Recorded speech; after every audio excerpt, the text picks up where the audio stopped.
Why do all this research if you then don't use the results? And so at UNU-MERIT, I have the feeling that results are really taken into account in doing something in the field. My name is Jana Bernhard. I'm 24 years old. I'm from Austria. I studied political communication.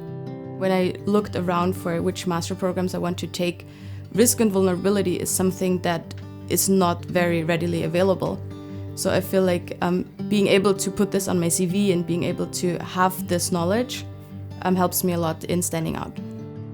There's so many different conceptualizations of it. Every person has something in their mind when they think of risk and crisis and disaster.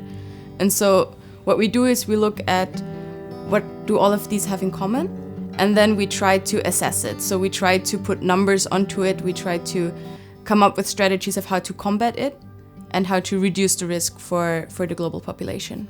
We know that some areas and some people are much more susceptible to certain shocks and crises than others. Take, for example, climate change. Especially people in poor countries may face more dire consequences than others.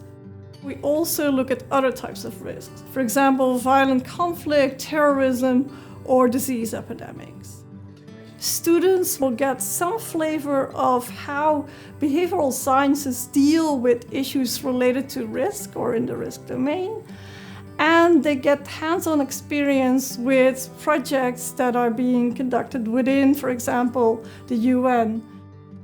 What we definitely learned was, on the one hand, drawing maps with QGIS. And so you can use this to visualize information, which is very important for risk communication because it gives people more information in a shorter time frame. So they will use that type of data to create, for example, early warning indicators to precisely identify which situations and which areas are risky. And then you can use it in whatever interests you. So you can focus on a geographical area, you can focus on a specific type of crisis, a specific type of risk, or a specific population even.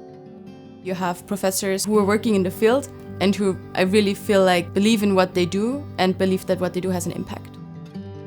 We often see that people move into the private sector or a type of consultancy work, providing tailored policy advice.